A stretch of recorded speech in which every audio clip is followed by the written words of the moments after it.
asalaamu calaykum waraxmatullaahi wabarakaatu. daawadayaal ku soo dhowaada barnaamijkeennii nuxurka buugaagta oo aynu kaga hadalno nuxurka iyo qodobada ugu muhiimsan ee buugaagta. maanta waxaynu ku soo qaadan doonnaa buugga la yidhaahdo think and grow rich, fikir si aad u noqoto hodan ama qani. waxaana qoray qoraa Amerikaan ah oo la yidhaahdo Napoleon Hill. waa mid ka mida buugaagta ugu muhiimsan ee laga qoray majaalka horumarinta nafsadda, waxaana la soo bandhigay sannadii 1937. Napoleon Hill wuxuu buuggan ku soo bandhigay fikrado iyo talooyin uu ku soo ururiyey muddo 20 sano ah, waraysiyo iyo kulanno uu la yeeshay 500 oo qof oo ahaa milyaneeradii xilligiisii noolaa. waxaana ka mid ahaa rag badan oo magacoodii maanta adduunka weli laga yaqaano, sida Henry Ford, J.P. Morgan, Alexander Graham Bell iyo Thomas Edison.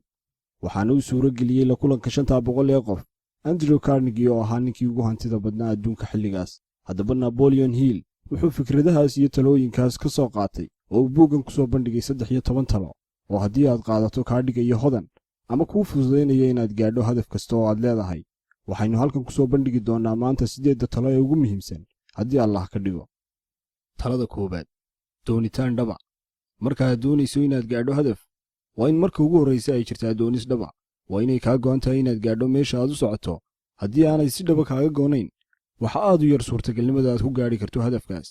waxaa jira 2 doonitaan: doonis xilliyeysan, sida tusaale ahaan ka soo qaad adigoo waddo maraya waxaad aragtay gaadhi qurux badan. waxaa laga yaabaa inaad tidhaahdo waxaan doonayaa inaan helo gaadhigaas oo kale, balse aad muddo kadib iska ilowdo. iyo doonis joogto ah oo dhaba. wuxuu qoraagu leeyahay, marka shay aad si dhaba u doonayso waa inay kuu xadidan tahay qaabka aad u gaadhi lahayd, wakhtiga aad gaadhi lahayd, iyo khidad toosa oo kuu hagaysa meesha aad rabto.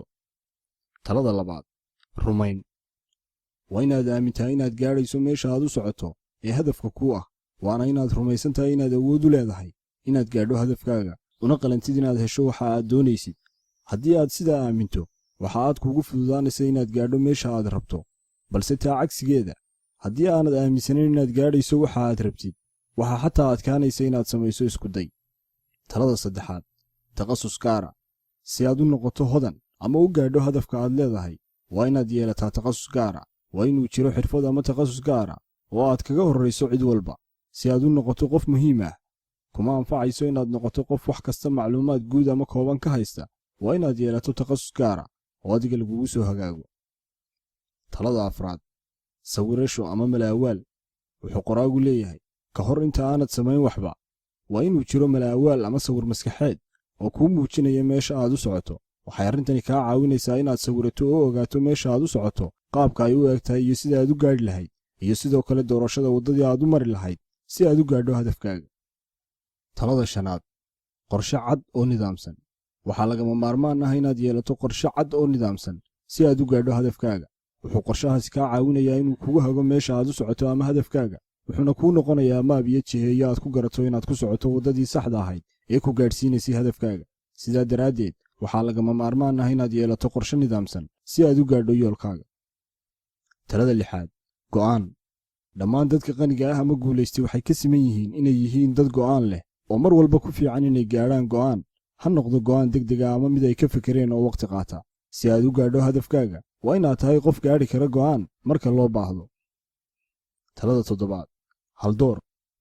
waxaa aad muhiim u ah in qofku yeesho dad haldoor u ah oo khibrad u leh waxa uu qabanayo, sidoo kalena hore u maray waddada uu marayo, oo uu kala tashado caqabadaha ka hor yimaada iyo go'aannada uu qaadanayo si uu u gaadho hadafkiisa. wuxuu leeyahay qoraagu, qofku waxa weeye afarejka ama isku celceliska 5 qof ee wakhtigiisa ugu badan uu la qaato. haddaba haddii wakhtigaaga aad la qaadato oo aad mar walba la kulanto dad waddada aad martay hore u maray, khibradna u leh waxa aad qabanayso, waxaa hubaal ah inaad afarejkooda noqonaysid, kuna wanaagsanaan doontid waxa aad qabanaysid. talada 8aad: adkaysi. mar kastoo aad doonaysid inaad ka dhabaysid oo aad gaadhid hadaf, waa inaad la timaaddo adkaysi iyo samir. waxaa iska caadiya had iyo jeer in hadafka aad leedahay aanu kuu suuro gelin iskudayga koowaad, balse haddii aad samayso adkaysi iyo dhabar adayg, waxaa hubaal ah inaad marun gaadhi doonto hadafkaaga. wuxuu qoraagu tusaale u soo qaatay Thomas Edison oo ahaa ninkii sameeyey ama ikhtiraacay guluubka ama laambadda leydhka.